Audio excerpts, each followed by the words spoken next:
Good afternoon. I guess we're going to call this a Falcon Sports Roundup because got a couple of topics to chat about today. Starting with our basketball, we had a great night of basketball at River Road last night, and then we'll touch on realignment. I know that we talked realignment yesterday, and I'll tell you why we're going to talk it just one more time, and then you'll want to stay tuned because we're going to end this. We'll call it an episode with a sit-down interview with Lady Falcon coach. Coach Allen. Coach Allen and her Lady Falcons clinched a playoff spot last night. And so excited to jump in there. Like I said, a great night of basketball at River Road last night. Lady Falcons went over there and got a 50-41 win behind Brooklyn Boyette, scoring 25. Grice had three big three-pointers.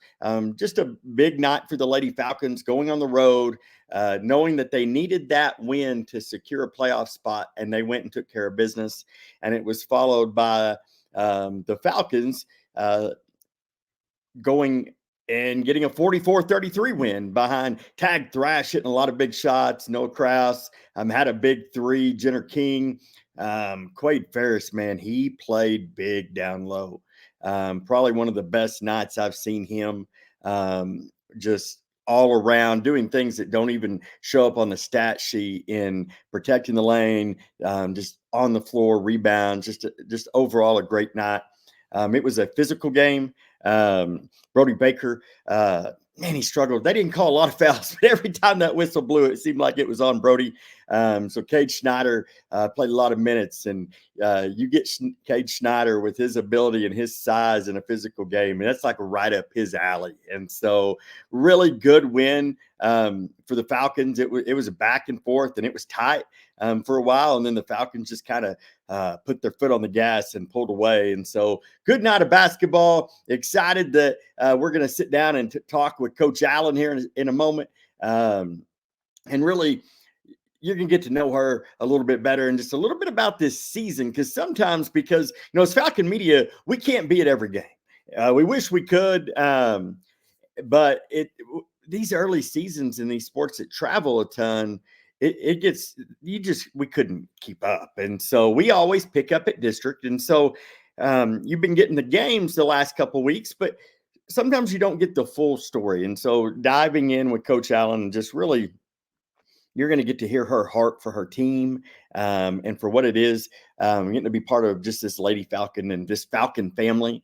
And so such a great addition as she came over from West Plains. And so looking forward to that. But before we jump in there, let me, at the game last night, we released our realignment projection and why that realignment. And I had somebody text me and say, well, what about this realignment projection?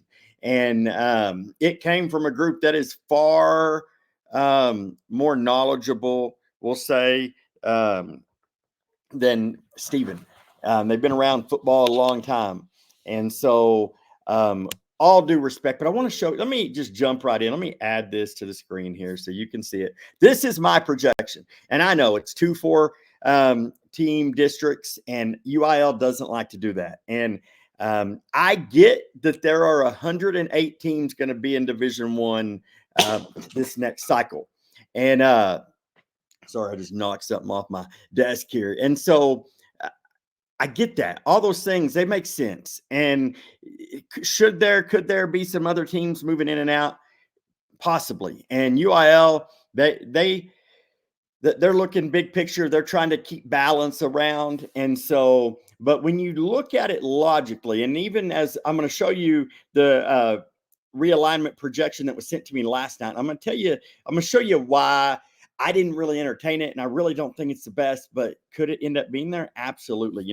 I mentioned yesterday that sometimes decisions that are made in metro areas that don't really account for those of us maybe in West Texas that have to do the traveling, they begin to put, oh, that looks close to each other on a map. And they don't realize how big those circles get when you don't live in these areas. And so we talked about option 2. Well, this is option 3. This is the one that was sent to me. And they said, what do you think of this? And what this looks like is It's taking the heart of District 2 currently, which is Shallow Water, Bushland, River Road, and Dalhart. Obviously, it's not including Muleshoe because Muleshoe is moving to Division 2. And it takes Division 2 and merges it with part of what is currently Division 1. So you'll get Denver City and Brownfield. Now they're going to move over to District 2. They're Sweetwater coming down. They're going to put Sweetwater in District 2 with Lamesa, San Angelo, Kermit, and Jim Ned. District 3 has Breckenridge, Clyde, Comanche, Iowa Park, Vernon, and Bowie. And you'll see in a second. We'll just kind of run through this, and then let me show you why I don't think. And then they have Whitesboro, Boyd, Paradise, Ponder, and Pilot Point. Now, I will say Whitesboro and Pilot Point have been in our region for a long time. But I, in my projection, moved them, and maybe I didn't communicate this well yesterday, is that I moved them to Region 2. It's where they need to be, not for any reason other than Pilot Point and Whitesboro. So Pottsboro is in Region 2. They're in District 5. District 5 makes sense. Whitesboro and Pottsboro are 20 miles apart. And then Whitesboro to Pilot Point's 19. Like, all those schools are right there in that little geographic region. I don't get pulling them over to Region 1 and putting them in District 4. And I know UIL may do that. But in my projection, let me go back. So this is the mileage first. And let's just skip to the last slide because this is the one that really matters. So what I did, the top half is mine. That is what I projected and I told you yesterday, I put together a spreadsheet. And what we did was all the mileage that you see next to a town's name or a school's name that is the average road trip distance in my mock alignment with the district the way it is. And then you go down to option 3, which is the one that was sent to me, and it has the mileage. And what I've done here is every circle represents a minimum 25-mile difference. So basically, if it adds 30 minutes to your trip, we're going to mark it. And you're going to see the difference between our projected realignment and this other one. And here's the thing. None of us know.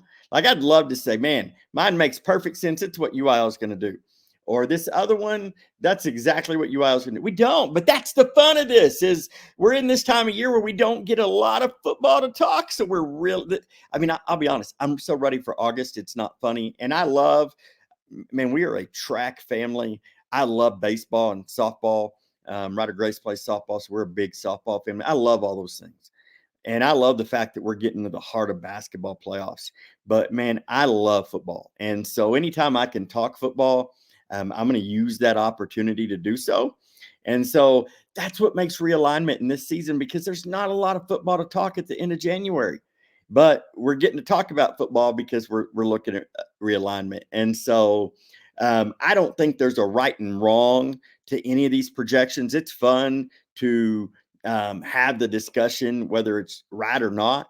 But I want to show you why I don't love option 3 and the one that was presented to me that I found out came from some really smart Texas football folks. And it's just the travel distance. If you look at my projection and the way we lay it out, and I get it, 4-team districts are not ideal. I've stressed that for 2 days, really every time I talk about realignment, but it makes sense. And here's why. Denver City, you're literally going to double their travel. Their average trip is already going to be about an hour in the current District 1. You're going to double their mileage to 122. Brownfield's going to jump all the way up to 105 miles from 65.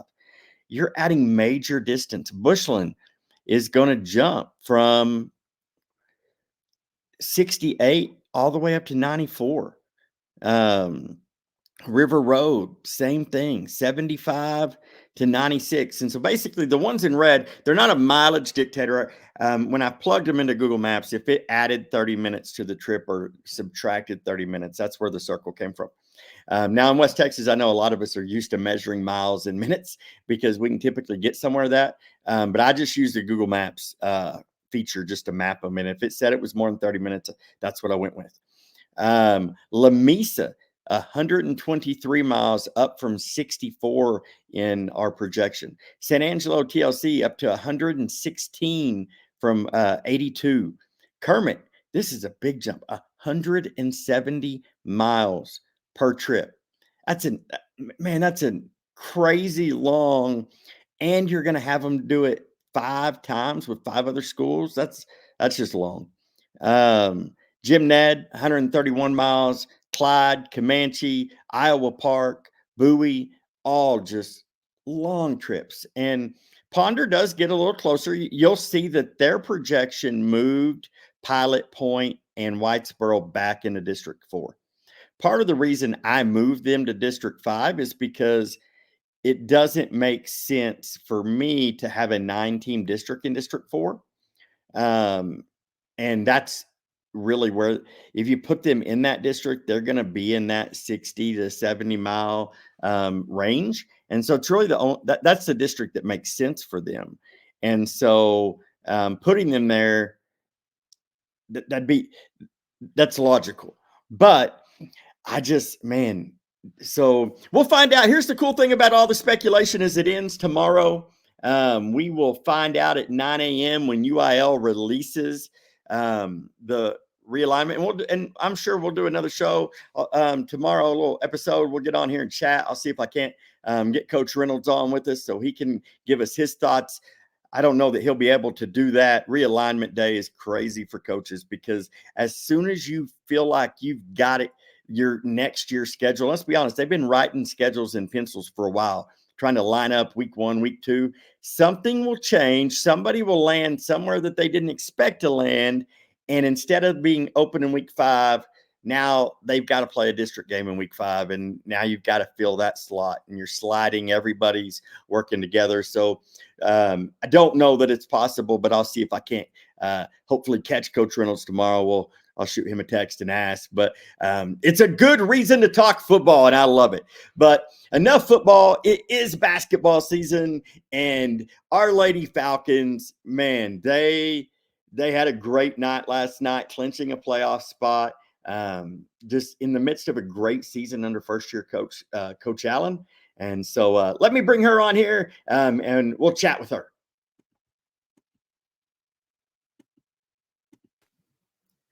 Coach Allen, thanks for taking the time to join us today.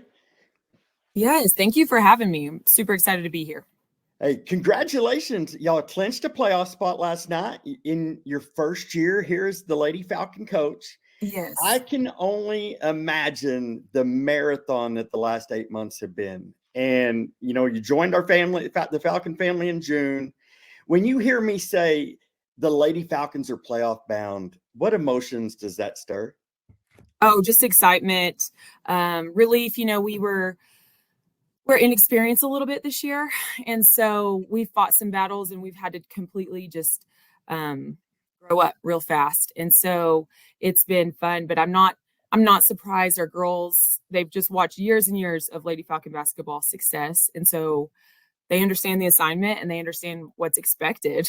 And they were like, we just got to make it. So it's so fun to be a part and to get in. When you talk about the tradition of basketball in Bushland, and before we talk big picture, actually, let's chat about last night for just a moment. So if you're a basketball fan, you know the Michael Jordan story, the flu game. He comes into a playoff game, doesn't feel good, and just does what Jordan does. Yes. And last night when I saw Brooklyn, you could tell Brooklyn didn't feel good. And I think it's safe to say that she's a really big part, if not the centerpiece, of what y'all look to do, especially offensively. Yes. And so she wakes up feeling like she's hit by a bus yesterday, but she goes through does everything she can possibly do to get ready. She plays every minute last night, drops 25. Talk for just a second about getting to coach Brooklyn and what having that kind of mentality and leadership means for your team. Yes. Well, first of all, just getting to coach Brooklyn it's just an honor. It really is. Like to coach a kid with that much talent, but not just that much talent. She's put in years. It's just very obvious. She's put in years and hours. And it's so fun because you never know, what shot she's going to make. And you just you just expect her to make the shot. And, when she does, it's even better. But it's so cool to get to coach her. She texted before the game, and her mom had called, and she was like sick. And I thought, oh no, like, I hope they know she has to play anyway. And, they beat me to the punch. They're like, there's no option. You have to play. And so we have a lot of other weapons, but she's very helpful. And so her mom said, she's playing, don't worry. And so before we're on the bus, and her mom picks her up at a gas station, and they go get an IV, and they show up for the game. And we didn't know how she was going to play, if she was going to be tired. And she was tired, but she went off. She had 25 points. She did what she had to do. I was getting on to her all night about rebounds. I was like, sick or not, you got to rebound, sick or not. And then stats came in this morning, and she had 13 rebounds. So she had a pretty significant rebounding night. She was just strong. And at halftime, she was just sick. I mean, you could hear her. She was sick, and just a tough kid. A lot of kids don't do that. And so I was really proud of her.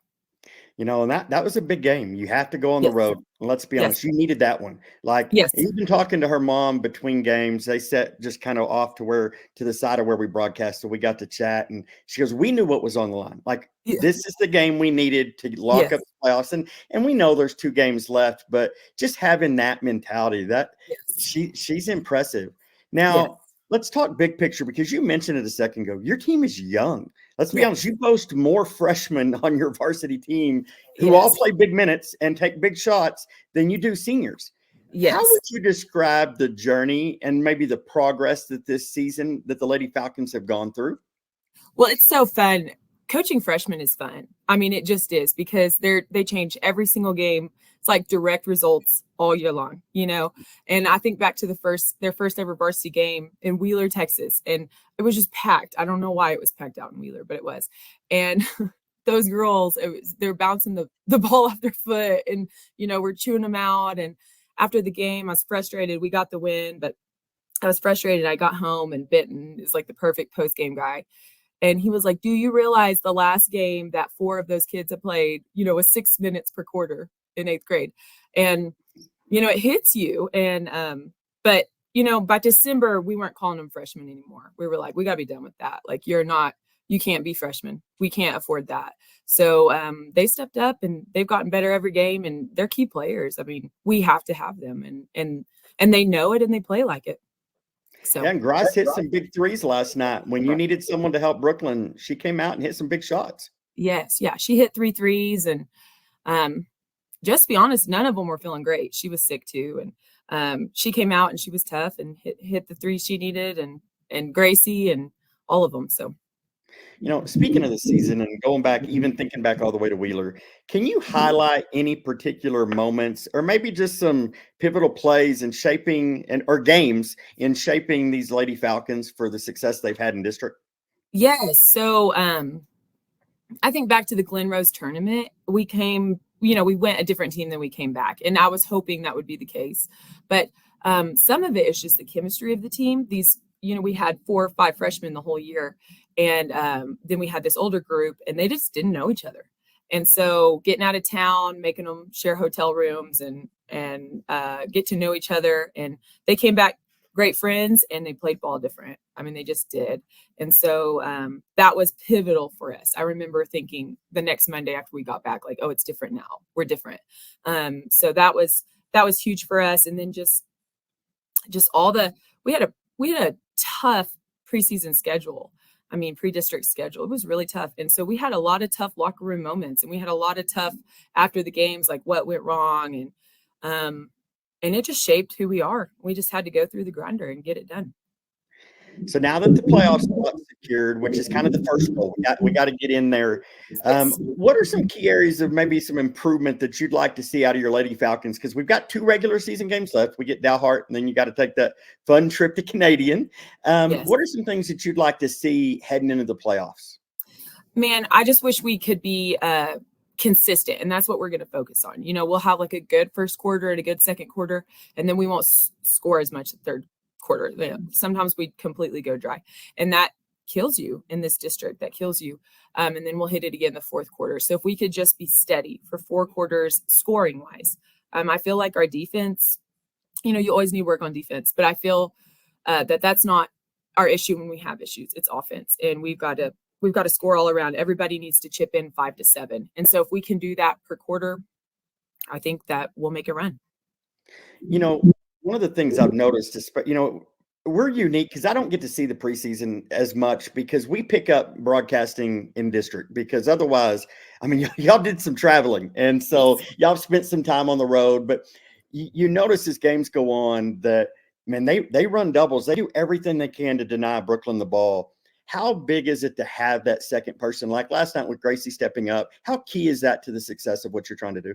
Oh, it's huge. And we have that a lot of nights, and some nights we don't. And I think it's a mindset. Like, I hate to keep saying young, because we don't we try not to refer to them as young because we don't want them to think that way. But from a varsity level, this is a young team. Yes. And so when you're asking them to score 7 points, that's big. That's big for them. And so they step up and they do it. And we have to it can't just be one more. It's got to be like 3 more that hit 5 to 7 points each, and someone needs to hit 10. And we just got to have that. And it's key. And they do double Brooklyn. Like last night, they boxed and wonder. They're always helping off on her. And so we've learned to have to pick it up. Sammy's done a really good job of that. Sammy and Baylor Billington, another senior, she's scoring points. She's chipping in 6 or 7 a game right now. She's big for us. And Ambry Hatfield, she's doing a good job for us. So they've learned to pick it up and chip in. I'll be honest, Baylor and Ambry shocked the fire out of me, because you talk to them and they're sweet and they're not big girls, but man, they play big in the paint, don't they? Yes. Baylor defensively, like, it will never show up on stats what she does defensively, but she's our biggest defensive helper. She just cleans up messes for us all day long. And Ambry's just an athlete. I don't know if I've ever seen anyone who could jump as high as her in the high school level. She's a kangaroo. And so her and Kina, they just do a lot of big things, and we're not big. So we have to have our taller girls like that just be huge. No doubt. Yeah. So as we get ready to land this plane, I know you've got to practice, you got to get ready for. I've got to ask, when we sat down this past summer and chatted, we talked about, you've had head coaching stops. You've been at Happy, Tascosa, West Plains. So being a head coach wasn't something that was new for you. But one thing that this season's unique, because this is the first time that you've got to have Scout as part of your basketball team. Yes. And you get to be coach and mom. How cool has this year been to have your little girl out there to be part of that Lady Falcon basketball family? And let's be honest, the game you love. Yes, I love it. And these are the perfect kids for her to be around. She's had so much fun with them. She loves basketball. She just does already. You can see it. She lights up when I'm scouting at home. She has to sit in my lap, and she says, press play. And so we watch. But the other morning I woke her up, and I was fixing her clothes, and she was bawling because I didn't have a Falcon logo on like I normally do. So she was like, Falcon. And so she just loves the girls and loves the game. And she shoots with them on Saturdays. She's got a little mini ball. She just throws it straight. But she turns 2 in the end of April, and the girls have really picked her up and done great with her. So, last night when I walked over to ask you if we could chat today, while you were chatting to Coach Reynolds, she had your white clipboard and she's got the marker and she's drawn on it. And yes. if only she knew, the foreshadowing, I wish I'd have taken the pictures. Those are the moments that's all she knows. It's going to be cool to watch that little girl grow. Yes. Yeah. She loves it. It's so fun. And she's a social butterfly because of it, I think. So. Well, let me close with this. Having been around sports my entire life, I know that transitions like the one you've made this year, going from one school to another and just a completely new season, new people, they don't just happen. And especially not with the levels of success that you've seen. And they happen because you end up having an incredible team around you, and a team who often, they get overlooked. The players, the star players, the coach, you get the credit, and rightfully so, because y'all lead. But talk to me about your team first, about Benton. You mentioned Benton a second ago, and then also Coach Love and Coach Sims. Yes. Okay. Well, he carries a lot of weight. Like I can't even list it. It would probably be embarrassing to lift all the weight he's carrying right now, list it all. So he's like the perfect coach's spouse. He really is. And he's a basketball mind, and that's so nice to come home to that and, you know, be able to say, did you see what they did there? Or did you see? And so I think we talk it 80% of the time in the winter is basketball talk. So he's a lot of fun, and he's even come and posted our girls up, you know, because he's a big guy. And so, you know, we gotta learn to guard big. And so he's always up there in the gym, hype up man. But he's a lot of fun. Could not do it without Benton. Coach Sims is just, he's so wise. I don't know what we would do without him. Last night he came in the locker room and he told the girls, he said, in the 19 years that Lady Falcon basketball has been trying to get to the playoffs, 19 years, they've made it 17 years. So he put some pressure on the girls, and I felt it too. And, but you just realize in that moment, you know, he's Lady Falcon basketball. He is, and he's been in every second of it. And, you know, it's his fourth baby. It just is.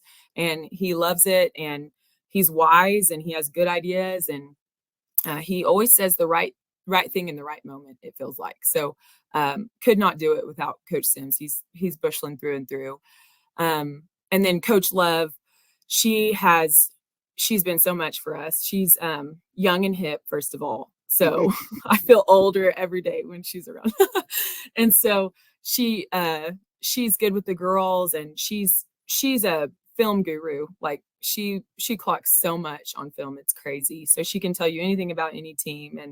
And also what's crazy about her is she loses sleep over this. And, you know, we don't want that for her, but it just shows how much she cares as an assistant. So sometimes they sleep really well, and you're like, you know, but she doesn't. She feels every bit of pressure, and she's become a really good friend. So, you know, something that we're getting to that point in our school that we're losing, because, you know, we'd never, until last year, we had never played a football game without Coach Mayfield. And then when he had his medical issue, the shallow water game was the first football game ever played at Bushland without Coach Mayfield. And Coach Sims is part of that fraternity. He's been there from day one. And yes. It's cool when I travel. Like I met there's Coach Qualls that helped open this school, and he actually broadcasts for Jacksboro now, where some of our friends are. And we're chatting, and he's like, "Do you know Coach Sims? I opened that school with him and Coach Mayfield." And they tell, I mean, they hold on to that history, and that's a unique thing to be able to say that we're not a new school. I mean, but to have those people that connect us with our past and where we've come, because let's be honest, we all stand on the shoulder of giants that have gone before us and have set the standard. You know, I get asked a lot, they're like, "Man, are y'all good at everything?" And the reality is that it was because that's what the program and the culture is. Like the expectation, him being able to walk in a locker room and say, "Ladies, this is our 19th year and we've been to playoffs 17." Like that's the standard. And it's cool. Yes. Yeah. And he has that. I mean, the stories he tells, and he only tells them if you ask him, you know, but I'm always asking. I'm like, what happened here and what happened here?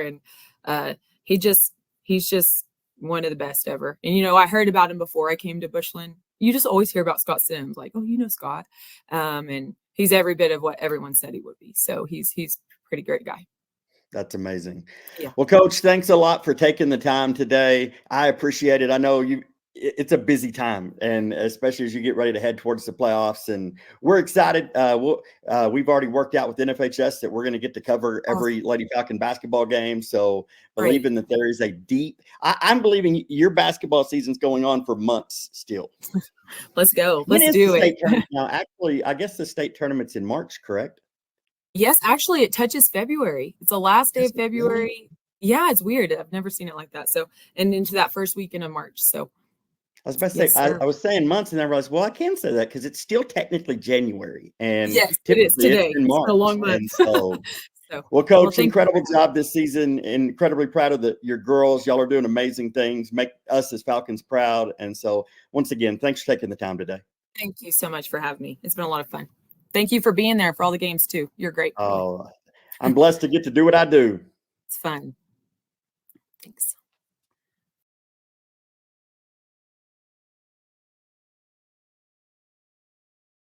So there we go. Great interview with Coach Allen. Didn't realize learning a new system here. Two things I just learned is that as you interview, I got to figure out the technology here because you got a couple echoes there, and then when I switched screens, it muted my mic. But um, thankful for Coach Allen taking the time, getting to chat with her, learn a little bit more just about their season, because so much goes into, and we get to see the highlight reels on Tuesday and Friday and the games and all the fun stuff. And sometimes it's just, it's really cool to get to hear a little bit of what goes on behind the scenes, and just getting to celebrate our student athletes who work their tails off. And let's be honest, I mentioned it in that when I was talking to Coach Allen, but I get asked all the time, are y'all good at everything? And we try. And it's because our kids put in the work, and our coaches, they do a lot. And so we have special student athletes. And so come out Friday night, basketball at home. Really going to be a cool night, as all the proceeds last night went straight to the family of Dalhart High School principal Scott Wright, who, if you hadn't heard, tragically last Tuesday night on his way home from Dalhart's games in Tulia, passed away in a car accident. And so all the proceeds went to the family this Friday. All the proceeds are going to the Scott Wright Memorial Fund, which is setting up a scholarship fund in his name. And so if you can come out, obviously we'll have, for those that can't make it or maybe aren't local, we'll have the live stream going. But if you can come out and support. And proud of our Lady Falcons. They've clinched a playoff spot. These next two games will be all about seeding. Obviously, seeding is important because on the opposite side of our district bracket, everybody's trying to avoid Idalou. Obviously, you got to go through Idalou to get out of Region 1. At some point, you're going to have to go through Idalou. Fantastic lady girls basketball program over there. But if you can avoid them in round one, it's always good to avoid them. And so I think that there's a lot of times that people say that about us. They'll be saying that about us come baseball and softball season. Can we avoid Bushland in round one? They say it about football. And so it'll be an interesting kind of matchup there. The boys coming off back-to-back big wins will be looking to get one at Dalhart. I was doing the math last night, and I didn't get the results. I hadn't seen them yet. I need to go look for the rest of the district, but there is a chance that the boys will be able to clinch Friday night, depending on how some of the other games fell. So, but definitely looking like two playoff runs coming up. And so an exciting time. I feel like I say this all the time. It's an exciting time to be a Bushland Falcon. And so as our kids are just thriving on and off the field and off the court. And so thanks for tuning in. Tomorrow, 9 a.m., we will finally quit talking about speculation, and I can quit my head. I'm a numbers nerd, y'all. And so I've mapped so many. I put pins and I've drawn and just looked at circles, and but it makes me think of football, which makes my heart happy. And so tomorrow, all the speculation goes away, all the guessing. I asked Coach Reynolds last time I saw him, I said, are you prepared for a 4-team district? He goes, I'm prepared for a 4, a 5, a 6, a 7. He goes, because you just never know what you're going to get. And hopefully Coach is like, it's a little easier tomorrow because he'll know what he's working with, and he can go to work on that schedule for the next 2 years. And he likes the challenge, and he likes to challenge his Falcons. So it's going to be exciting to see who is on that schedule and what it looks like. And so, obviously reach out. You have anything, exciting time. And I'm sure we'll talk to you tomorrow after realignment comes out. Have a great day. And as always, go Falcons.